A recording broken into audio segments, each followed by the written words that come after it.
And so what I found was that, you know, in my research, there was just so many things that I called them the whole thing. When I looked at the whole thing, it was like a perfect storm. That this is what's happening in this high school, and all these different factors are coming together at the same time to make this happen. And so let me put up on the screen the perfect storm. I want to show these are the kind of things that I found that made a difference in terms of this Columbine shooting. These two boys, Eric Harris and Dylan Klebold, were bullied every day at school. When they came to school, and they may have provoked some of this, but every day at school, when they went enter the school, there was a gauntlet, mostly of student athletes, and they threw eggs at them. They threw all kinds of food at them, yelled at them, screamed at them, called them names. They had to run through this gauntlet to get into school. And this number two, then the school knew about this and did nothing to stop it, absolutely nothing. And there were many bystanders that witnessed it, and they did nothing to stop it. They didn't go to the defense of these two boys. They just sort of laughed it off, like, "Oh, boys will be boys, and this is what they're having fun with." And they didn't see how awful this was and how what effect this might have on these two boys. Uh, Also, the two boys earlier in their life, about a year or so before the killing, shooting, they were arrested for theft. And basically, the sheriff did nothing to them, put them on probation with no consequences, basically. And so, an opportunity to intervene was missed every day at school. It was missed years ago when the sheriff did nothing to deal with them and what was going on. And then in the year before the shooting, and I don't know exactly when they started, maybe in the fall, Harris got on an antipsychotic drug. He was prescribed by a psychiatrist he saw. And so that was a big factor in this, in terms of the McNaughton rule, because 5 days before the shooting, the Marine recruiter came to his house and met with his parents and basically said that he can't join the Marines and until he has cleared this drug out of his system for 6 months.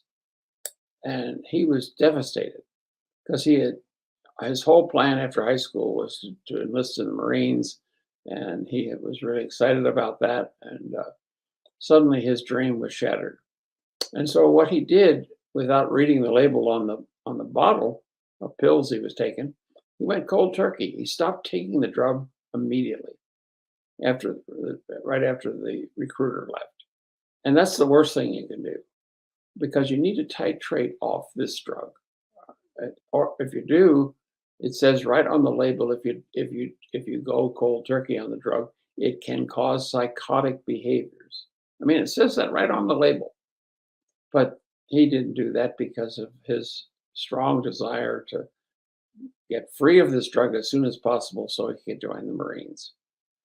So there was another missed opportunity to intervene, and also another reason why it might be possible that he was having psychotic episodes at the time he did the shooting. Then also, the two boys actually wrote violent essays in their English class, and the teachers ignored them. It was a clear danger signal that these boys were disturbed. I mean, they should have called the parents in at that point and said, "Hey, your kids are displaying a lot of passive violence through these essays that they're writing." And a lot of the essays were essays about uh, getting revenge on all the kids that were bullying them every day. And so, I mean, there were just clear signals that should have been paid attention to and weren't. And the boys were heavily involved in the Gothic culture. They basically wore black trench coats to school, and that was part of the Gothic dress at the time. And they also listened to the music of Rammstein, which is a dark metal group from Germany. Lots of death in the lyrics and lots of violence in the lyrics. So it was clear that they had begun to develop, going down a fairly deep rabbit hole of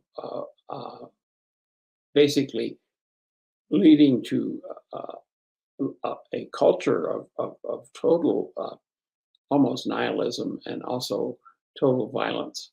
And so there was lots of time that somebody could have noticed that. Somebody could have said, "Hey, this is a possible red flag for these kids that they're so involved in the dark side and so involved in death and destruction and violence."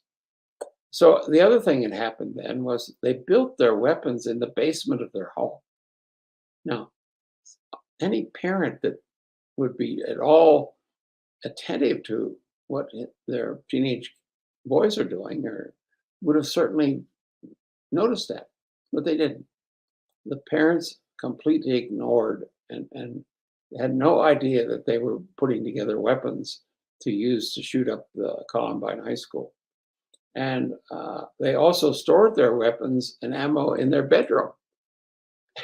And again, no parental involvement happened at that time.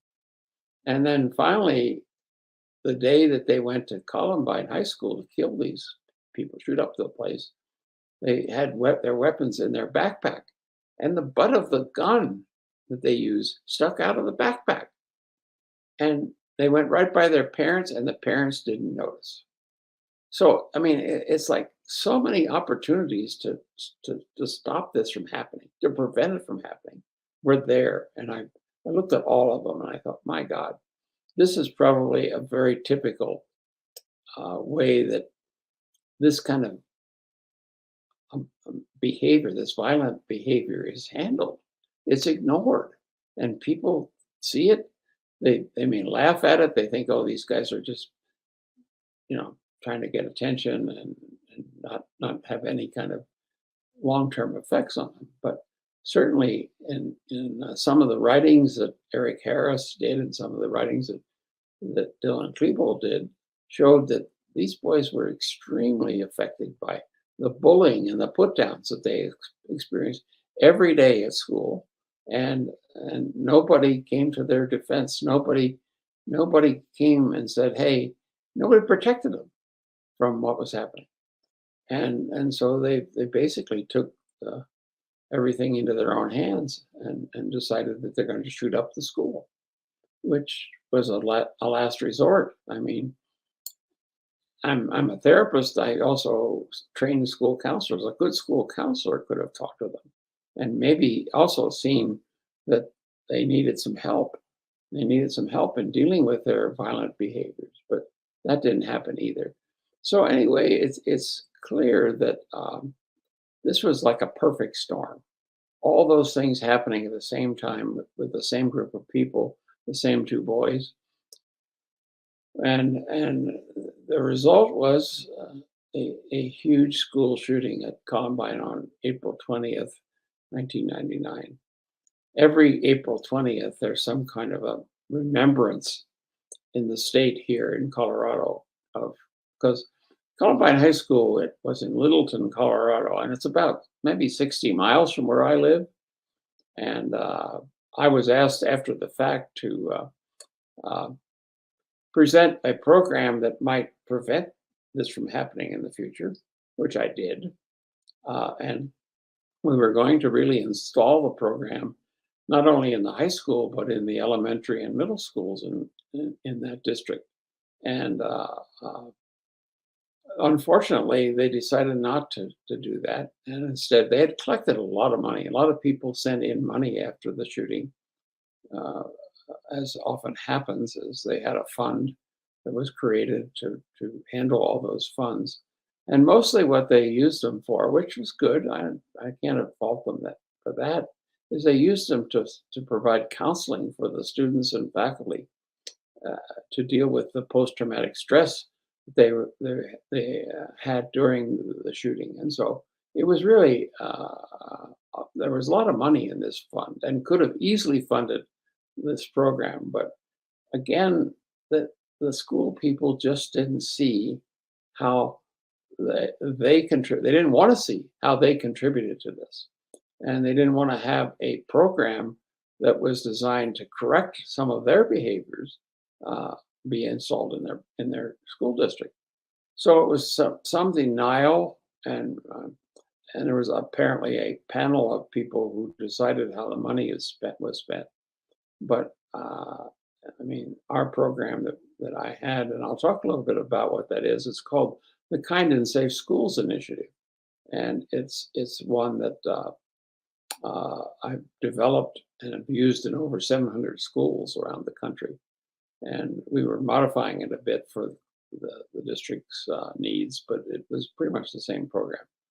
And actually, in terms of the kinds of things that also were in the background is that, and this is important, I think, in all looking at all school shootings, is basically as a psychologist, I know that what you pay attention to is what you get more of. And so if you pay attention to negative things in the environment, you're going to get more of them.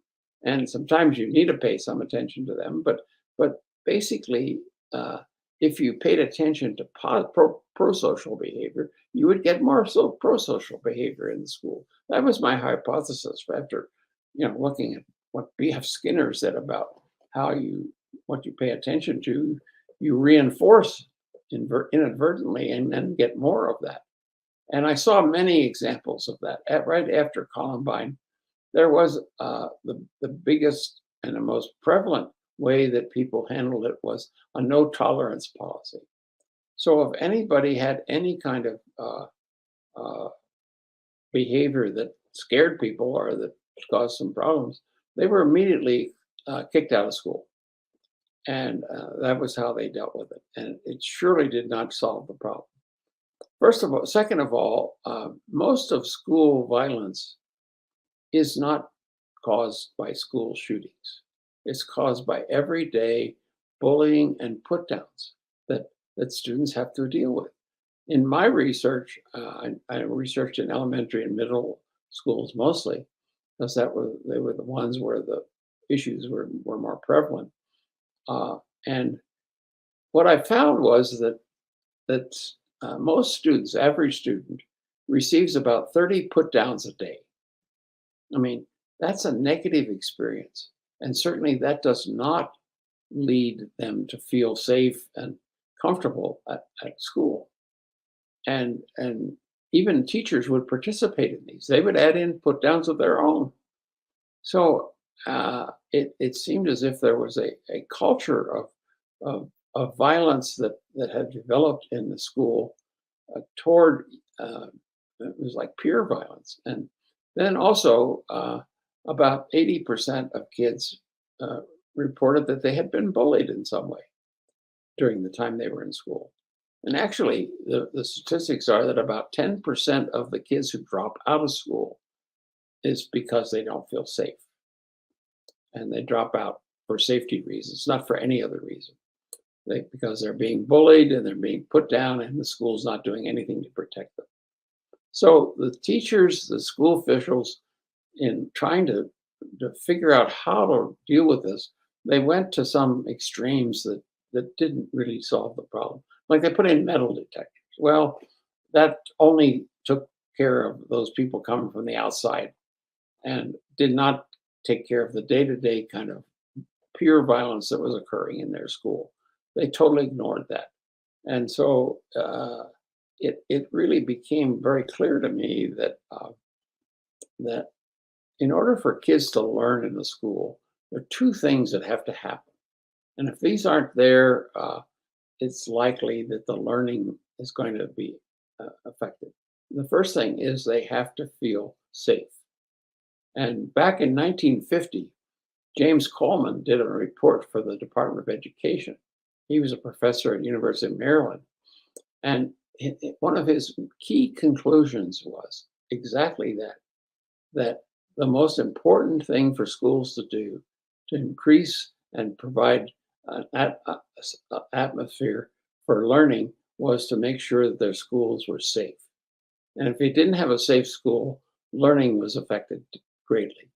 So that was really a finding that went way back to 1950 when that came out. And we knew that all this time. This was a report that everybody read, and nobody did anything about it. And then the second thing is, obviously, if you're in an environment where you're being teased, put down, and negative things thrown at you, that's not a conducive environment for learning. And so I've said, if schools are going to be a place where kids learn, they have to be kind and they have to be safe. And that led me to start and create a curriculum to make that happen. And I'll talk in one of my later episodes this month about what that curriculum looks like and what effect then it had on schools, because we did a lot of research on how effective was this program. And it turned out to be very effective. And I'll talk more about